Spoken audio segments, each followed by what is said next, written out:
क्या हुआ प्रतीक, कोई क्वेश्चन है क्या? हाँ यार, एक्चुअली मैं पूछना चाह रहा था कि ये ACRF का मतलब क्या होता है और ये ठीक है, क्या है क्या? तो ACRF क्या होता है? एनोटेटेड CRF होता है। ओके। चलो मैं स्क्रीन में बताता हूँ। सो ये आपको स्क्रीन में दिख रहा होगा, ये एक फॉर्म है, ठीक है। ये फॉर्म को हम बोलते हैं CRF, लेकिन फिलहाल हमने जो फॉर्म ओपन किया है इसको बोलते हैं ACRF, एनोटेटेड CRF। तो सबसे पहले हम समझ लेते हैं कि एनोटेशन क्या होता है। एनोटेशन अगर हम गूगल पे सर्च करते हैं तो उसका मतलब ये होता है an annotation is an extra information associated with an particular point in a document. मतलब अगर हमको और इन्फॉर्मेशन स्टोर करनी है किसी के रिगार्डिंग, जैसे प्रतीक आपका नेम है, तो प्रतीक के सिवा हमें और इन्फॉर्मेशन स्टोर करनी है तो वो हम एनोटेशन करके स्टोर कर सकते हैं, ठीक है, या किया जा सकता है। अब समझते हैं कि CRF क्या होता है। तो CRF क्या होता है? एक फॉर्म होता है जिसमें पेशेंट का डेटा कलेक्ट किया जाता है। पेशेंट यानी जो स्टडी में पार्टिसिपेट करते हैं, कोई भी ड्रग की डिस्कवरी की जाती है या उस पर खोज होती है, जैसे कोविड के टाइम पे बहुत सारी कंपनियां कर रही है, तो जो भी पेशेंट वो स्टडी में एनरोल करते हैं तो एक फॉर्म में उनका डेटा कलेक्ट होता है। उस फॉर्म को क्या बोलते हैं? CRF, जिसका फुल फॉर्म है केस रिपोर्ट फॉर्म। तो फॉर्म कुछ ऐसा ही दिखता है जिसमें पेशेंट का डेटा कलेक्ट होता है।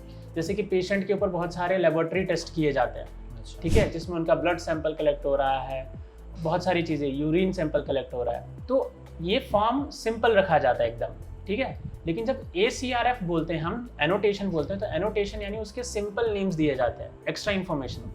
जैसे कि ये टेस्ट शेड्यूल्ड, जो टेस्ट शेड्यूल जो है, जो सिंपल नाम है फॉर्म में, उसका एक एनोटेशन नेम दिया गया है LBCAT, ठीक है। ये स्टैंडर्ड नेम कहाँ से आते हैं? ये स्टैंडर्ड नेम हमें SDM से मिलते हैं।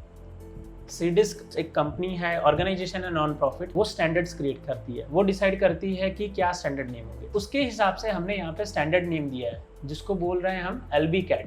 तो इसी को बोलते हैं एनोटेशन। और ये जो सिंपल नेम है टेस्ट शेड्यूल, ये फॉर्म पे लिखा होगा। जैसे कि मैं एग्जाम्पल से बताऊं कि यहाँ पे देखो, जो फॉर्म पे सिंपल नेम है वो टेस्ट शेड्यूल है, बट एक्सपोर्ट नेम में क्या लिखा गया है? LB test 1।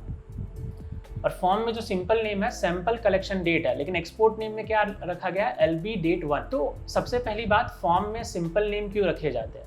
ये सैंपल कलेक्शन डेट, यानी जो भी पेशेंट से हम सैंपल कलेक्शन कर रहे हैं उसका डेट यहाँ पे स्टोर होगा, लिखा जाएगा फॉर्म में। लेकिन एक्सपोर्ट नेम, स्टैंडर्ड नेम हमने दिया LBDAT1। तो ये हमने ऐसा क्यों किया है प्रतीक? क्योंकि हमें क्या करना रहता है, किसी भी डेटा सेट में या किसी भी कॉलम में इंफॉर्मेशन को स्टोर करते हैं ना, तो कॉलम नेम एकदम शॉर्ट होना चाहिए। कि जैसे कि सैंपल कलेक्शन डेट, ये काफ़ी थोड़ा बड़ा नेम हो गया, तो हमें एज पर द स्टैंडर्ड उसको शॉर्ट नेम देना होता है। तो स्टैंडर्ड नेम क्या होते हैं? हमेशा शॉर्ट होते हैं, ठीक है। जैसे कि LB date, LB time, short name होते हैं।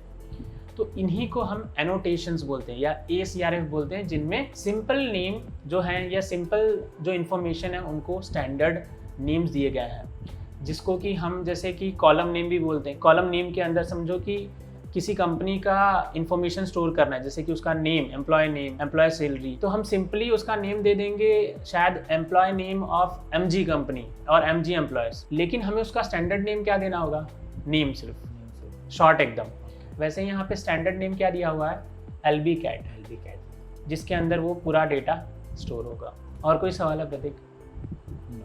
तो गाइज, आशा करता हूँ आप सभी को पता चल गया होगा कि CRF क्या होता है और ACRF क्या होता है, एनोटेशंस क्या होते हैं।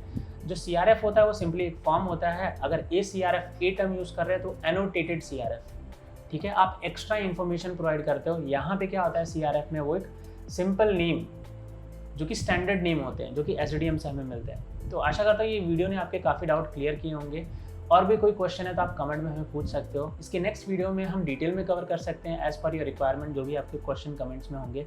तो मिलते हैं अगले वीडियो में, तब तक के लिए बाय बाय दोस्तों।